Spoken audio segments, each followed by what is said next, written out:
Transfiguration Movement, number 30. The Seven Universals and the Role of Law, by Mikhail Korbanyahu.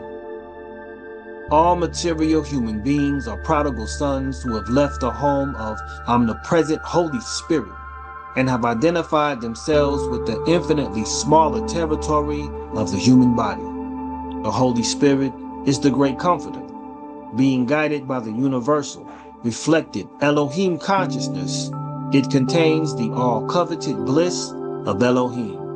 One filled with this Holy Spirit, or holy vibration, can talk with the diverse tongues of inspirations of men, animals, and atoms. The second coming of Christ, the resurrection of the Christ within you, pages 18 and 19, by Paramahamsa Yogananda. Let us hear the conclusion of the entire matter. Fear Elohim and guard his commands, for this applies to all mankind. Ecclesiastes 12, verse 13. With no shame, I'm proud to say that I'm a nerd. That's right, an unabashed, set-apart, Torah-loving, Mashiyach-following nerd. I'm talking about pocket protectors, comic books, studying, writing, teaching, talking, geeking out over convos, and all that. The kind of nerd who lights up at the sight of a deep book, ancient text, a hidden principle that unlocks celestial order. I didn't always claim it though. Back in the day, I was all about building muscle and making motions, bound for the big leagues. Football pads, Friday night lights, and Saturday afternoons had my full attention. Yup, athletics was my calling, or so I thought. But here's the twist. When I were to go back and look at my high school transcript, I saw something interesting. Buried beneath the sweat and stats was a hidden signal from destiny. My best classes were law classes. What's wild about it all is that I didn't even try that hard, but I excelled. The structure, the precedent, the principles, the maxims, the articulation of order, something about it, even then, just clicked. But I wasn't paying attention at that time. I was fixated on fame, touchdowns, and training days. Then came the moment that changed everything, the circumcision of my heart. It was a spiritual surgery, one I was completely unaware of, the one I desperately needed. When the Spirit of Yah reached into the depths of my being and tore the veil off my soul and opened my once blinded eyes, I began to hunger, not for trophies or titles, but for truth. That was when all the advice my stepdad ever gave me about reading, studying, and expanding my mind suddenly ignited. And from that fire, the nerd in me was born, not in pride, but in purpose. It was as if the Most High himself enrolled me in a supernatural academy, one where the curriculum was Torah-based and the credential was transformation. My appetite shifted from competition to comprehension, and I realized that the greatest victories aren't won on the field, but in the mind and soul. Also, something about understanding justice, rights, and systems of order sparked something in me. Even in my young mind was still focused on returning to the gridiron and the next level of play. But it wasn't until I started studying Torah that the connection clicked. The law isn't just theory or even social order. It was a calling. Torah opened my mind up to the deeper purpose behind legal structures, showing me that true law isn't about control, but about creation, covenant, and clarity. That's when I began to see the difference between man-made rules and cosmic order. The perspective that I received reshaped everything. With this new insight, I began to see existence in terms of universals and patterns. But before we dive into universals and patterns, it's essential at this point to ask a critical question. What is law? In the Western mind, law usually means a set of rules enforced by threat or punishment. It's civil, cold, and often weaponized by those in power. But in Hebrew culture, law is not simply legislation. It's instruction, the very meaning of the word Torah. As has already been covered in Article 25, the root of the word Torah, yara, literally means to flow like water, to cast or shoot forth like an arrow. Torah is direction, guidance, and is considered the stream of supernal wisdom that keeps creation in alignment with its creator. In this way, Torah is not just about commandments, it's about cosmic order. Torah is law like gravity is law, binding, beneficial, foundational. To live without Torah is to drift aimlessly, to exist in chaos, to fall out of sync with the rhythm of life. So from here, let's expand our lens and take a wider view of reality. Whether in heaven or on earth, whether seen or unseen, every kingdom in existence is governed by the rule of law. From the microscopic to the interdimensional, every level of existence operates within laws, boundaries, patterns, and principles that sustain harmony, function, and identity. Whether we observe the flow of rivers, the cycles of planets, the behavior of animals, or the electrical impulses of our nervous system, one truth stands tall. Every kingdom in existence is governed by the rule of law. This is not merely civil or criminal legislation. This is celestial order, etched into the fabric of reality itself. So let's take a moment to consider some of these kingdoms. The mineral kingdom is governed by laws of chemistry, pressure, and crystalline structure. Stones don't rebel. The plant kingdom grows according to photosynthesis, gravity, seasons, and soil composition. Trees don't resist the soil. The animal kingdom obeys instincts, ecosystems, and hierarchies. Beasts don't argue with their design. The celestial kingdom abides by orbital mechanics, light, heat, and time. Stars and planets keep perfect obedience. But then we arrive at the kingdom of humanity, the kingdom made in Selim Elohim, the image of the Creator. It is here that we see friction, we find rebellion, and experience disorder. Humanity alone resists the very laws designed to preserve life, freedom, and elevation. We exalt personal liberty while scorning universal alignment. We idolize the intellect but ignore celestial intelligence. The same soul that was given dominion is the self-same soul that has become disoriented. But even before Israel stood at Sinai and received the fullness of Torah, the Most High had already established a moral framework for all of humankind through Adam and reaffirmed it through Noah. There are 7 foundational laws known as the Shiva Mitzvot B'nai Noach, and they are derived from the covenant made after the flood and preserved in both Torah and Talmudic tradition. The Torah declares, "But you shall not eat flesh with its life, that is, its blood, and for your lifeblood I will require a reckoning." From Genesis 9 verses 4 and 5. This marks the beginning of a universal code given to Noah and his descendants, that is, to all nations.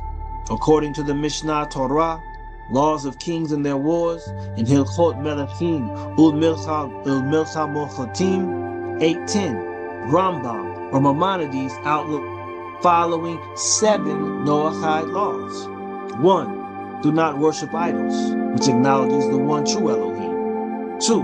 Do not curse Elohim, upholding our reverence in sacred speech. 3. Do not murder, which preserves the sanctity of life. 4. Do not steal, respecting property and boundaries of others. 5. Do not commit sexual immorality, protecting the holiness of relationships. 6. Do not eat the limb of a living animal, practicing mercy and restraint. And 7. Establish courts of justice, enforcing righteousness and order in society.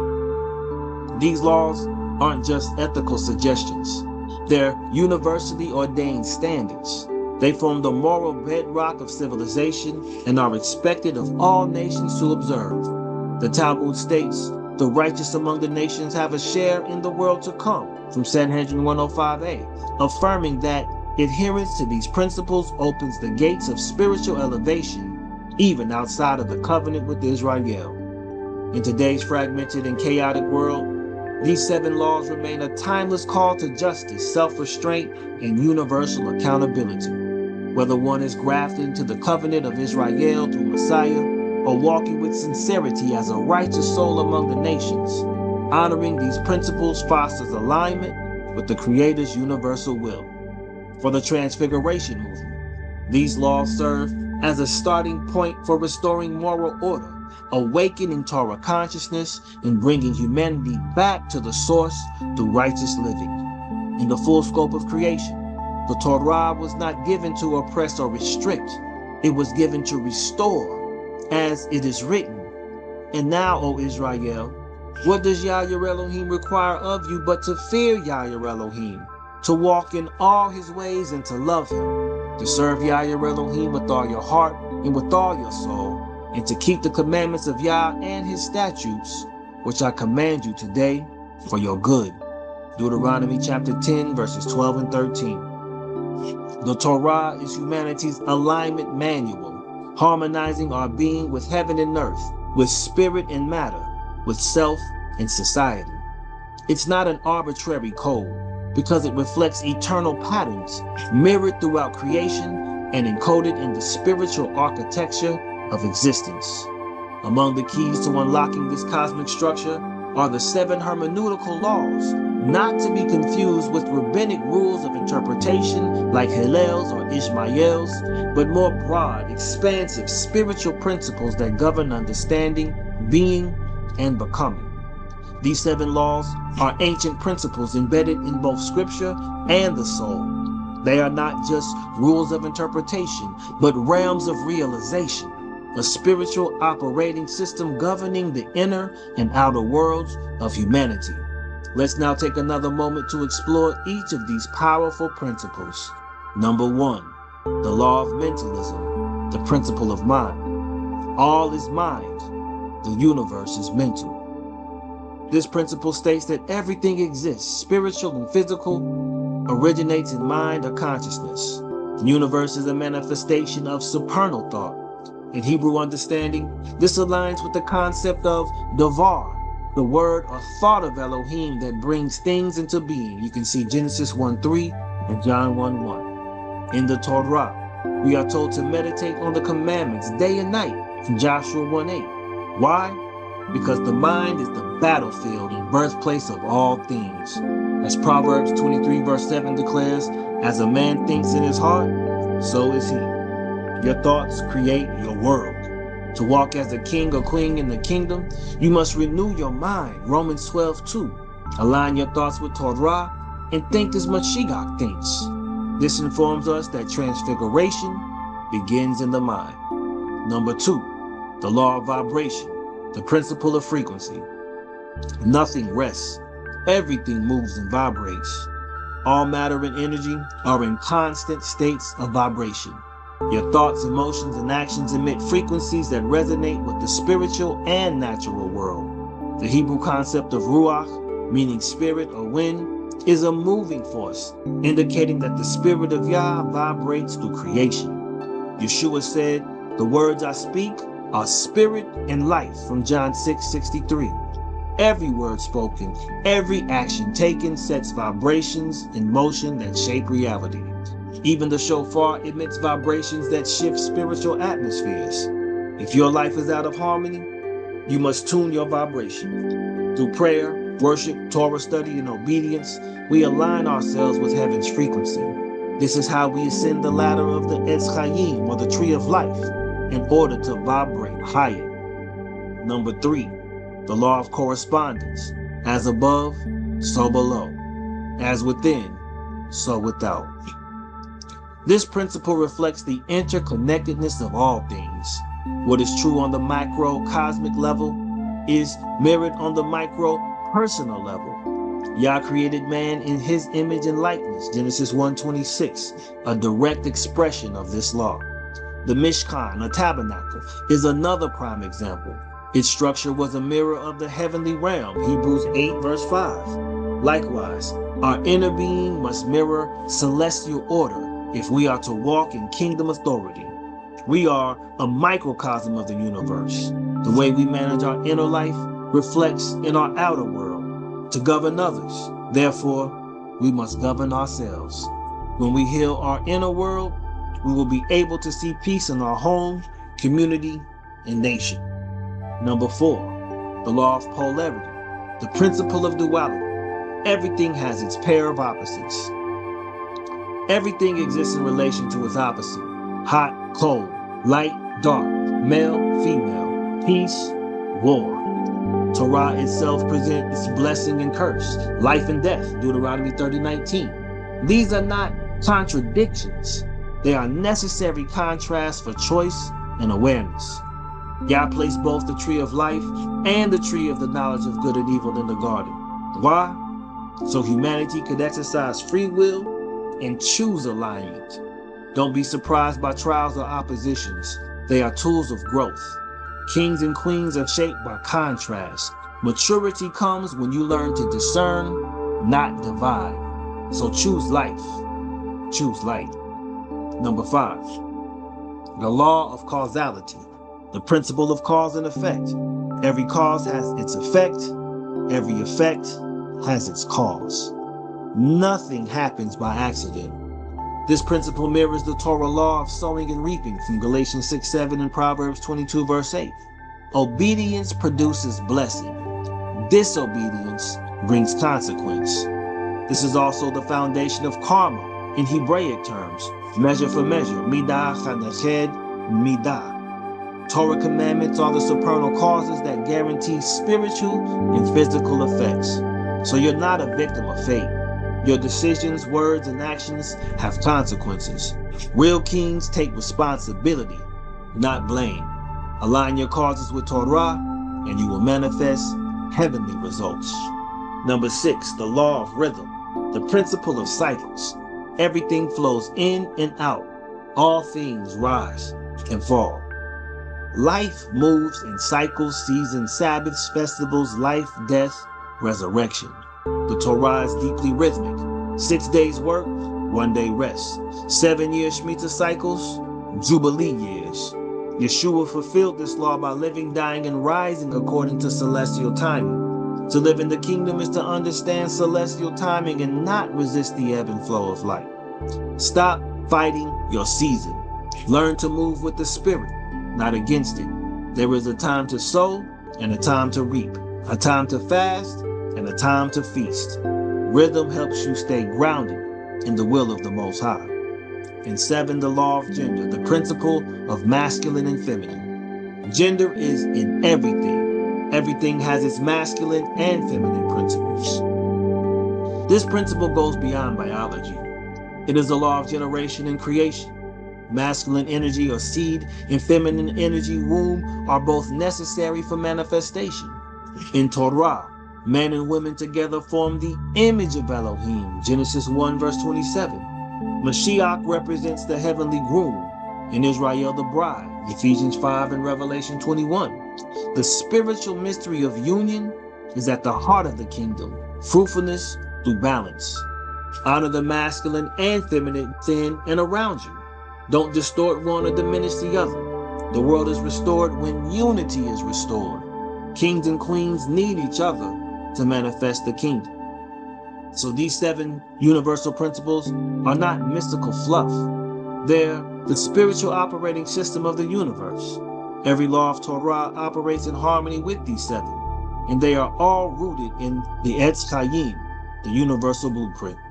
So to walk as sons and daughters of the kingdom is to live in full alignment with the laws that govern creation, natural, moral, spiritual, and eternal. Quote, great peace have they who love your Torah, and nothing shall offend you. From Psalm 119, verse 165. So in the grand design of creation, nothing exists outside the governance of universal law. Whether physical or spiritual, seen or unseen, the cosmos operates with breathtaking precision under sacred principles. What many traditions attempt to grasp in fragments, the Torah has encoded in full. From the opening words of Bereshit or Genesis to the revealing vision of the Etz Chaim, these laws are not arbitrary rules or abstract philosophies. They are patterns, blueprints for alignment designed to bring humanity into harmony with the Creator, with creation, and with our own cosmic potential. The 7 hermeneutical laws are often framed as universal axioms embedded into the metaphysical fabric of existence. They govern how reality behaves at the energetic and spiritual levels, revealing how thought becomes form, motion generates matter, and opposites birth wholeness. Yet these laws are not outside of Torah, they are within it. They are the invisible structures holding the visible scroll. When we align these 7 principles with the 7 Kabbalistic laws, we discover that they are not merely parallel truths, they are interwoven truths. Each Kabbalistic law, rooted in Torah and nourished through prophetic insight, offers us a kingdom application of a cosmic principle.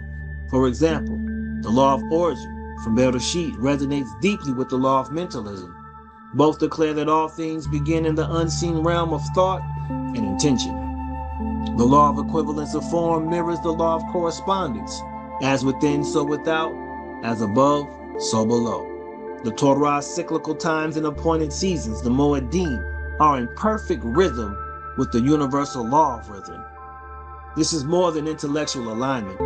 It's the map for our transformation. When these laws are studied together, they reveal the universal system by which we as human beings move from fragmentation to fullness, from exile to Eden, from flesh to transfigured splendor. These laws don't compete. Like the lesson I learned on my journey, they complete.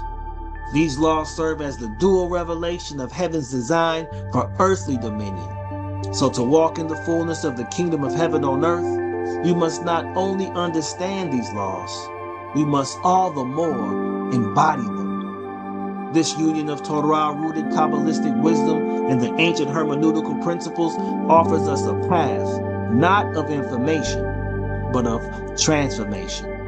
As it is written, you shall be to me a kingdom of priests and a kadosh, a holy nation, from Exodus 19:6. And every kingdom is governed by law. So let's now explore each of these supernal principles, not as abstract ideas, but as living codes meant to activate the image of Elohim within us. 1. The law of origin from Bereshit, the Genesis principle. Everything begins with a source. Everything in creation flows from an origin, whether that origin is spiritual, physical, mental, or relational. The Torah begins with the word Bereshit, in the beginning, which is not just a temporal marker, but a spiritual code. It reveals that there is an intentional beginning to everything, and that beginning is always rooted in the will of Elohim. In Hebrew thought, nothing is random. The Creator is not only the originator of all things, but also the sustainer, designer, and determiner of purpose. To understand this principle is to recognize that every action, thought, and outcome begins with a seed, and every seed has a source. The law of origin compels us to look deeper than surface level realities. Whether you're experiencing conflict, blessing, confusion, or revelation, you must ask, where did this come from? What is the root? What is the source behind the manifestation? Proverbs 4 verse 7 says, wisdom is the principal thing, therefore get wisdom, and with all thy getting, get understanding. True understanding begins by tracing things back to their origin. The Etz Chaim in Kabbalistic tradition begins at Keter, the crown, representing the intent of Elohim. This tells us that everything that follows in creation flows from the highest level of purpose. Your life too is not accidental. It began in the mind of Elohim. Just as the heavens and the earth were formed from celestial speech and design, your purpose is encoded in the origin from which you came. So when facing challenges, conflicts, or opportunities, ask yourself, what's the source of this? Is it something from fear, flesh, ego, or from purpose, spirit, and truth? Before taking action, realign with the origin, your identity in Yah, your covenant through Torah, and your assignment in the kingdom. Examine your habits, relationships, and goals, and trace them back to their root. When you live consciously aware of your origin in Yah, you are empowered to walk in your destiny with clarity, authority, and alignment. Number 2, the law of equivalence of form. This universal law teaches that in order to connect with higher realities, one must become like the higher. The closer one's internal form, meaning one's desires, thoughts, and actions, aligns with the supernal form, the more unity and harmony one experiences with the Creator. Dissimilarity, there it goes, causes distance. Likeness creates closeness. In Torah, this concept is foundational. It's echoed in Leviticus 19 verse 2. You shall be kadosh, for I, Yah, your Elohim, am kadosh. Here Israel is commanded to become like the Creator, not in essence, but in ethical and spiritual form. This is not imitation for performance, it's transformation for connection.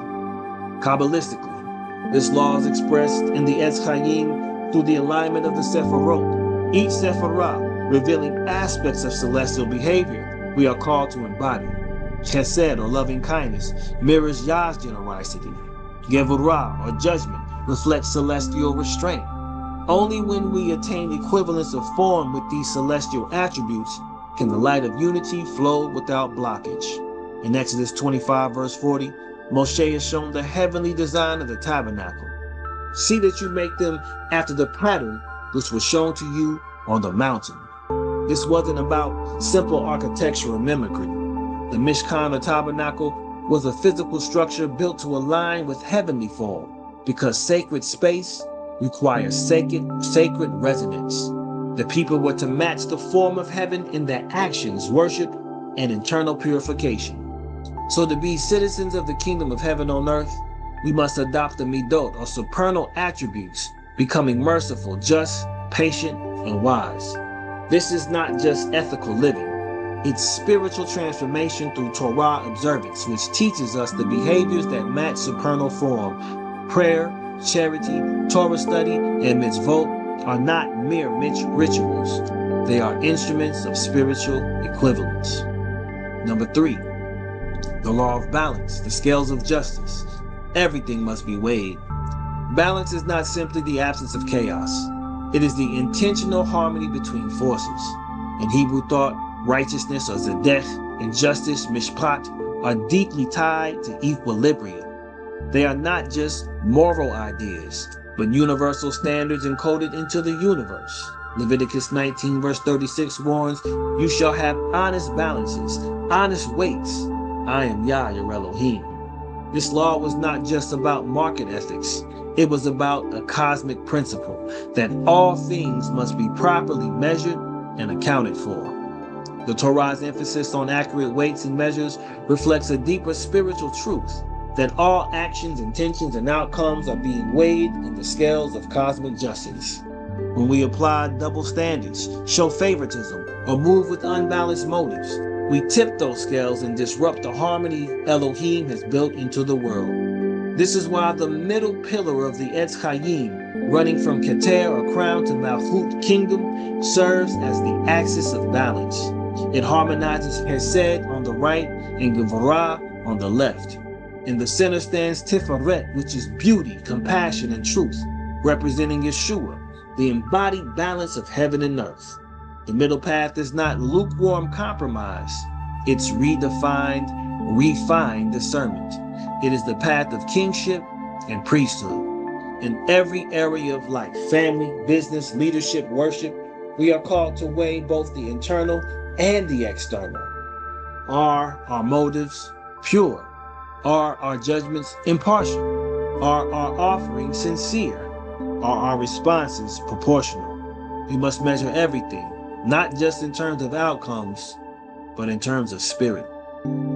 Daily practices for this might include journaling your decisions with the focus on intent versus impact, praying for wisdom to balance mercy and truth, and asking trusted community members to hold you accountable when you stray too far into extremes. Remember, a just scale is a delight to Yah. Proverbs 11:1. Balance is not weakness. It is strength under alignment with the Torah's order. Number 4, the law of cycles, Moedim, appointed times. All of life moves in cycles: birth and death, sowing and reaping, rising and resting. Nothing in creation is stagnant. The sun rises and sets. The moon waxes and wanes. The tides come and go. Trees lose their leaves only to bud again. This perpetual rhythm is not arbitrary. It is encoded into the fabric of creation by the Creator itself.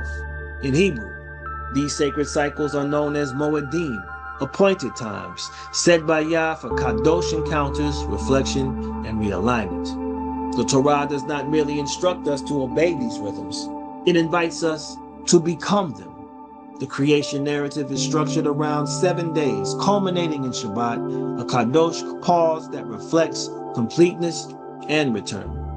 Every week, we are reminded that time itself is sacred. Every feast, whether Pesach, Shavuot, or Sukkot, is a portal in time, a spiritual window through which heaven communes with earth. These Moedim are not rituals of the past, but Kadosh appointments meant to shape our future. On a larger scale, the cycles of 7 extend beyond days and into years.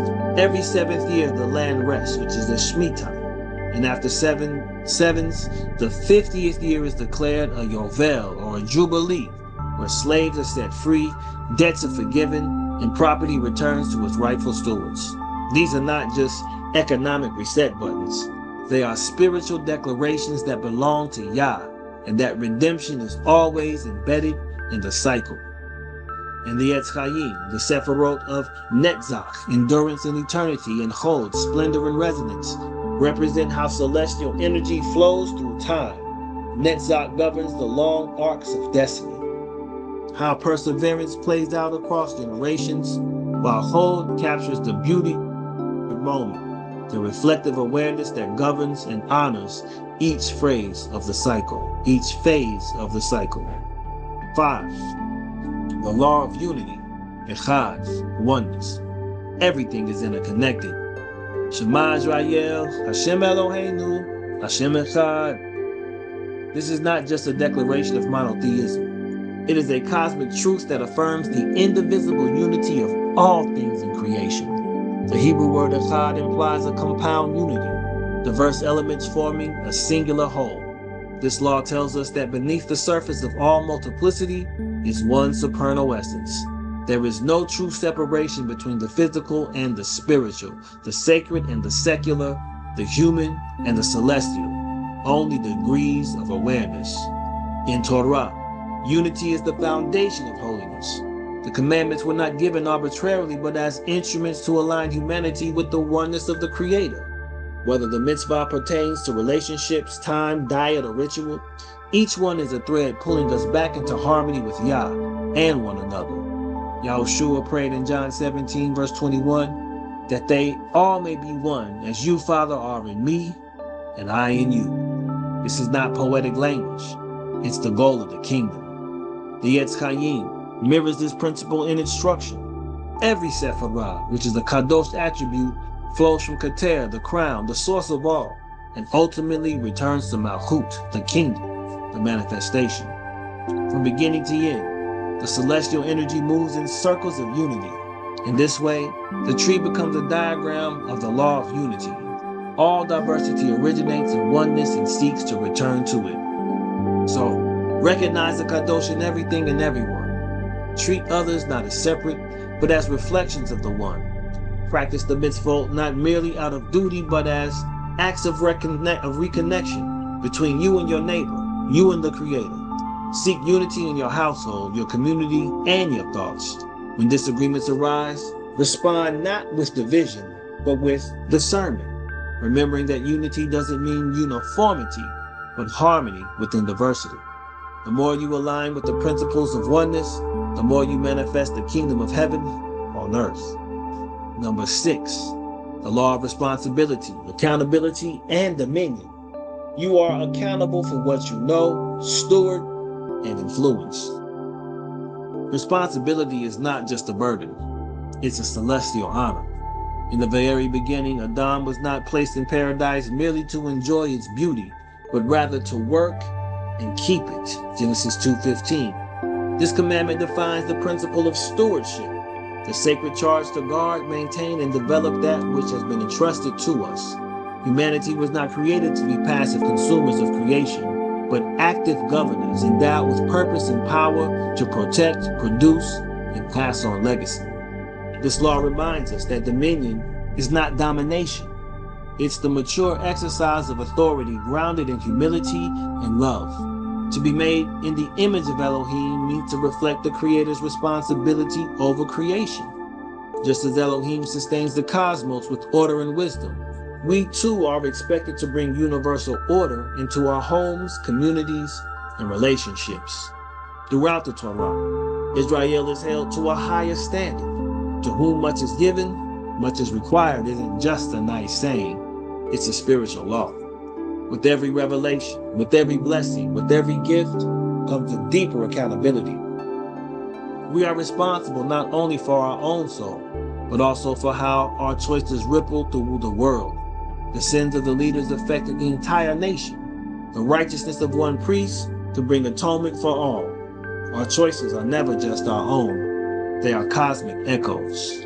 On the Etz Chaim, this principle is rooted in Yesod, the foundation. It is the spiritual reservoir where all upper Sephirot pour down into the world. Yesod is about transmission, legacy, and the disciplined handling of power and potential. It is the Sephirah of covenant. Just as Yosef bore the weight of Egypt's provision and moral purity, we too must stand firm as pillars of integrity and distribution. And 7, the law of becoming, transfiguration. You are not fixed. You are destined to be transformed. Creation is dynamic, not static. Nothing in the universe stays the same, not the stars, not the seasons, not the cells in your body. So it is with the soul. The law of becoming, also known as the law of transfiguration, affirms that you were not created to remain in the same state. You were made to rise, to evolve, to shed the outer man and put on the inner splendor. Romans 12:2 commands, do not be conformed to the pattern of the world, but be transformed by the renewing of your mind. The Greek word transformed, as we've gone over, is metamorpho, the same word used in the witnesses to describe the transfiguration of Messiah.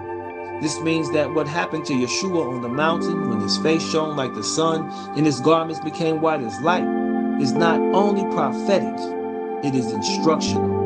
It reveals the destiny of every child of Elohim who walks the narrow path of Torah and truth.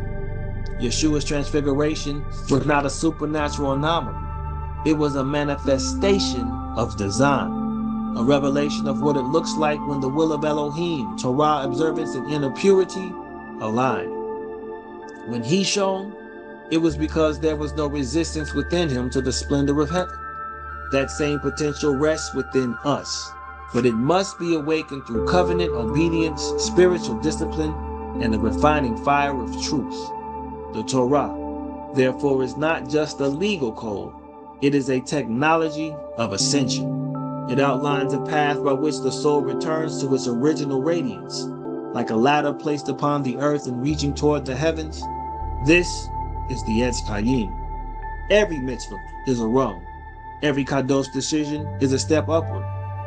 And each time you align your mind, heart, and actions with universal order, the veil of your lower self is peeled back to reveal the image of Elohim beneath. Practice this principle by committing to small, consistent acts of obedience and to kadosh instruction. Choose one area of life, speech, finances, diet, relationships, and apply Torah truth with intentionality. Journal your thoughts and prayers, noting areas where transformation is beginning. Surround yourself with transfigured voices, those who reflect the light, and stay away from environments that numb your spirit.